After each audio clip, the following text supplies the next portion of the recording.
You guys also have a lot of guys that y'all are familiar with one another. What did you think of the first day? The first day I felt it was very great, very good for the first day because we got to get back out here and be in a camaraderie and against each other. Also, the freshmen they got to ask questions like for me and Xavier. So it felt like we're the elders pretty much since we know the defense. So it felt good helping the freshmen out, letting them know what to do and what not to do. And I felt like we did pretty good for the first day. But you always have things you need to build upon. Yeah, the spring session with Coach Baker and now first one of fall. Mm-hmm. So far, how different has it been? I mean, obviously, the fact that it's been the similar system, I'm sure is great for you guys, but just having a different defensive coordinator, how much of a change has there been, if any? It really hasn't been much of a change. We're still upbeat. We set the tone last year, and we set a standard for ourselves, and we hold ourselves accountable to that standard. So, it really hasn't been a drop-off or a change. If anything, it's probably been an upbeat. The fact that you guys are sticking with a similar system, first time in a while that's happened, how much of a benefit is that for you guys, especially the older guys?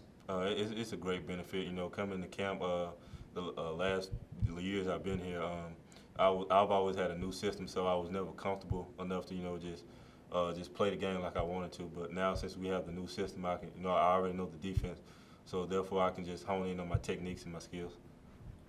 We know what X is like on the field, but what's he like off the field? Give us some insight. He pretty much acts just like I do. We don't talk, just quiet. So when we together, it's kind of awkward just sitting there quiet. But other than that, we just talk about little things here and there about training. Just girls he talks to, etc. Was that a natural connection between y'all since you're kind of similar personality types? Yeah, you could say that. Coming in his freshman year, I was his big brother, so we always had to talk. So it's just been a connection ever since. And then y'all both being local guys, I mean, it's probably nice having your families here and knowing the area well, especially being quiet guys. Yeah, it's great to have our families here. So we always have like a support background besides the football team. And also we play around a little bit, the West Monroe Western rivalry, even though he says it's not a rivalry, but it is a rivalry with us, so therefore it's a rivalry. What's it like playing next to him on the field? I mean, we saw it last year just how incredible he is, just like ball hawking, just getting balls coming out of nowhere. I'm just curious as to what it's like when you go line up next to a player like that. Like, do you feel you have to feel more comfortable out there knowing that he has your back out there? Yeah, it feels very comfortable because we both playing with each other. We both know where we are. We have trust and confidence in each other. It is a sense of being comfortable because he's a great player. So I get you get comfortable and he's a great player. Really, but not much more you can say about that. Have you ever met a player that watches as much film as him?